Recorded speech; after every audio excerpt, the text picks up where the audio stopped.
Hello children, in my previous video I had discussed you about the steps taken by the government to improve the agricultural condition after the independence. Now I tell you that government has taken several steps to improve the condition of the agriculture in India.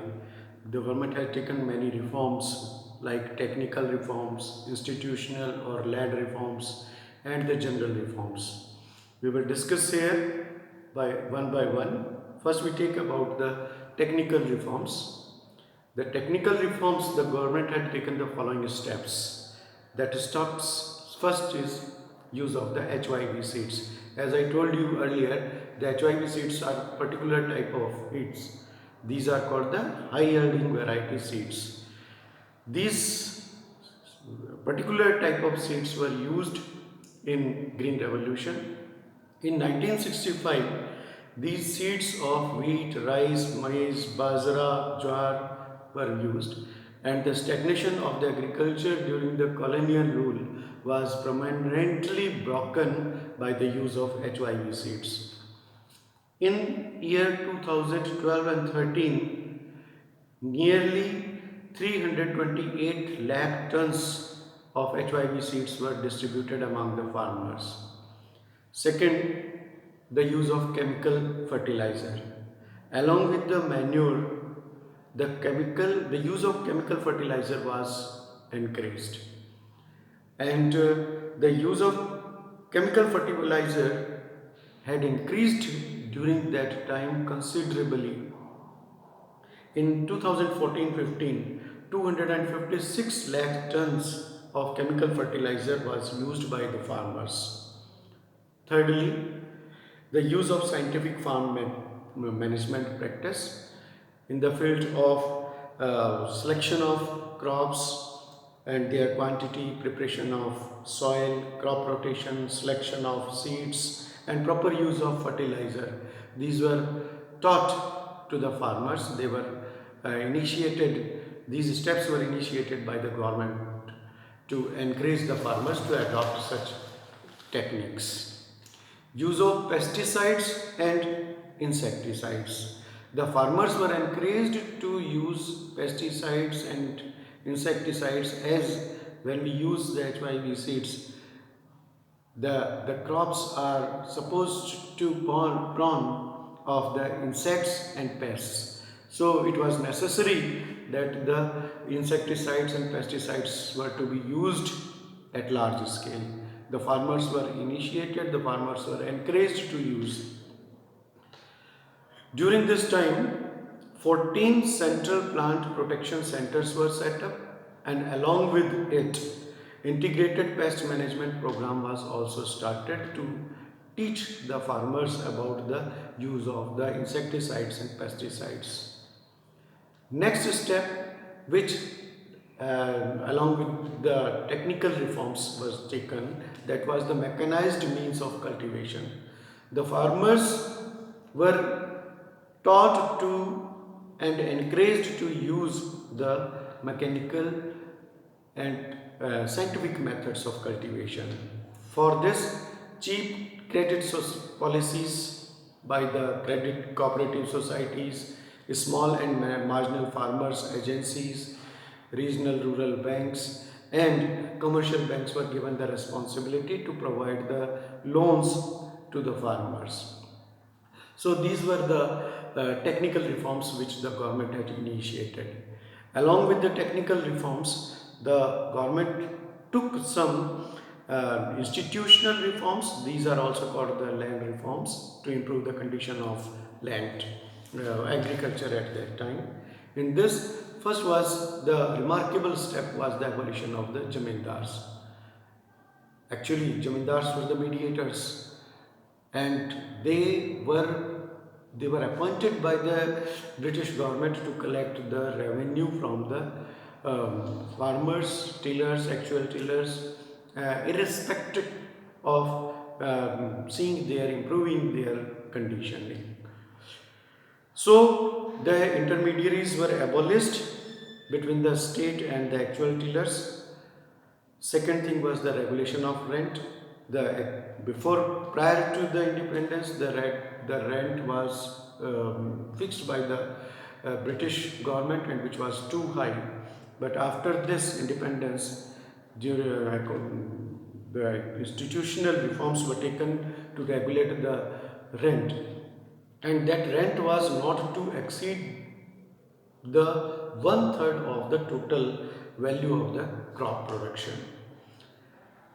Third institutional reform was consolidation of holding. The consolidation of holding means the land, to reduce the consolidation of the land in only in the rich hands. By 2004, more than 1,633 lakh hectare of land was brought under consolidation of holdings. Then the ceiling of the land holdings. Ceiling of the land holdings means that fixing the maximum limit of the land that one person could own. So this maximum limit was fixed to promote the equity, so that there is no difference, or to reduce the difference between the rich and the poor farmers. The surplus land taken from the persons who had surplus land, that was again redistributed by the states to the small farmers, landless farmers, marginal farmers, etc. Lastly, in the institutional or land reforms, the cooperative farming was encouraged. Cooperative farming, in this a committee was formed. In this committee, the members of government, farmers and traders were appointed, and they had to see that the farmers should get proper prices for their crops, and there should be no discriminating policies, or there should not be irregular weights or measurements by the traders, used by the traders. Thirdly, the general reforms were adopted by the government to increase the condition, to improve the condition of agriculture. Under the general reforms, expansion of the irrigation facilities was done. Major and minor irrigation projects were undertaken by the government. In 1951, 17% of the land was under cultivation, which is now more than 45%. It has increased.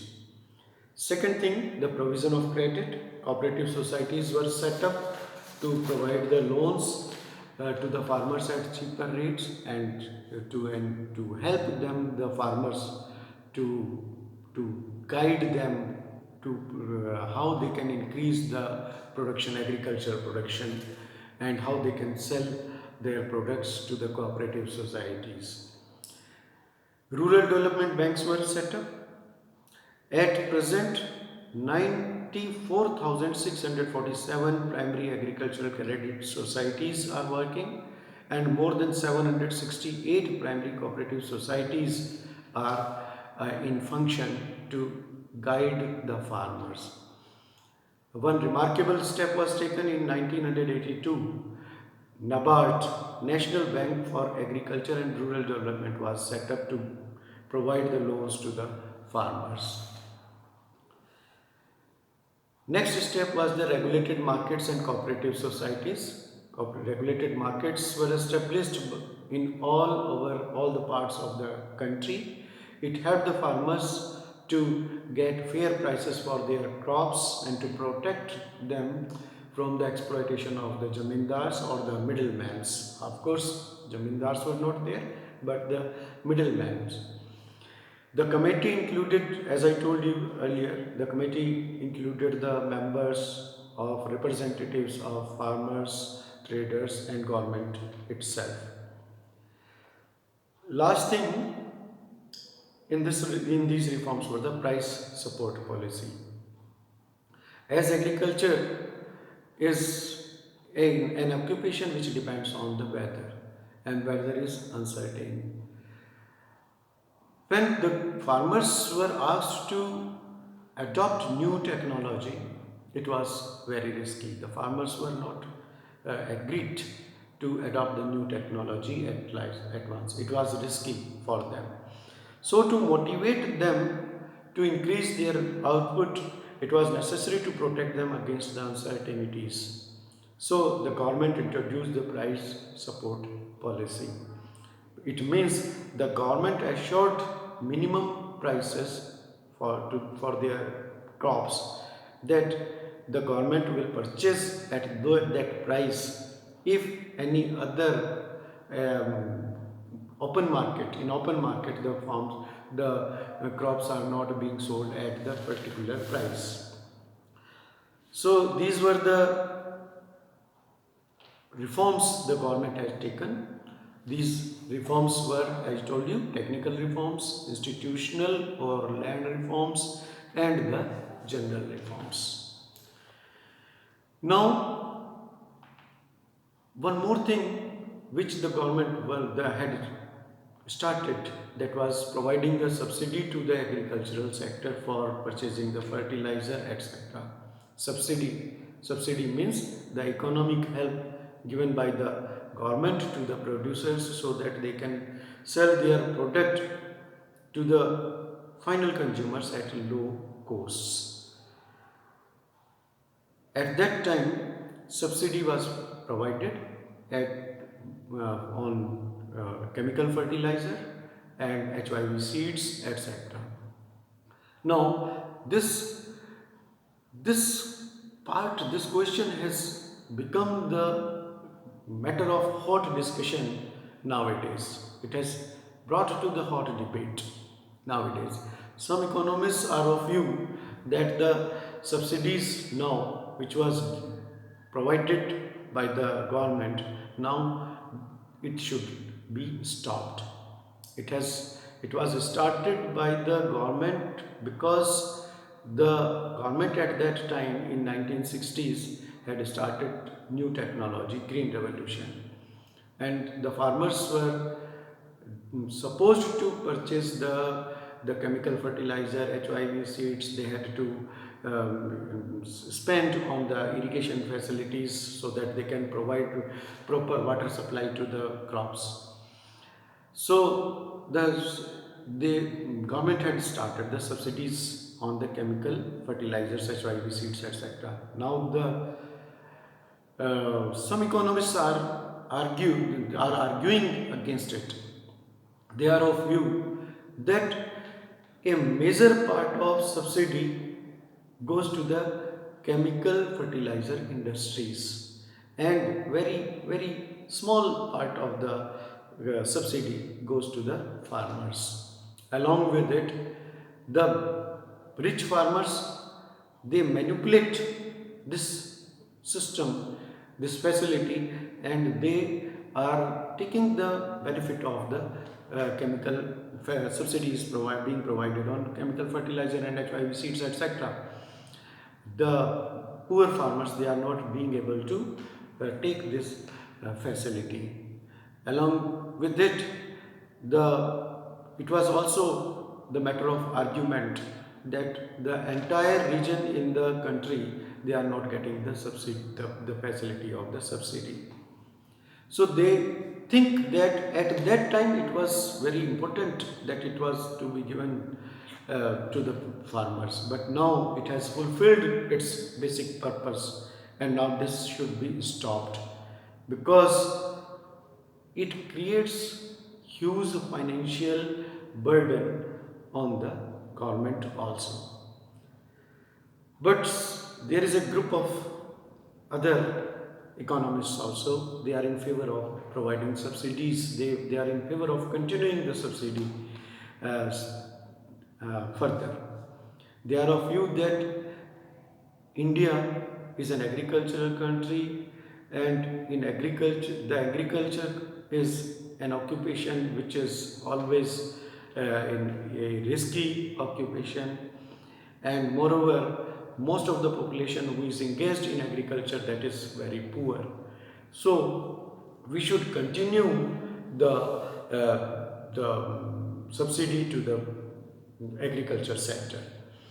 It will reduce the inequality between the rich and poor, and as the economists who were against the subsidy, they had said that major part of the subsidy, major amount of the subsidy goes to the chemical fertilizer industries. The economists who are in favor, they are of view that this is not the fault of the policy being provided, the policy of providing the subsidy to the farmers. Rather, it is the fault or something lacking in implementing the policy. So that should be corrected instead of stopping the subsidy. So, dear students, today we will discuss this much only, and in my next video I will be telling you about the industrial development after the time, after the independence of the India. Till then, goodbye.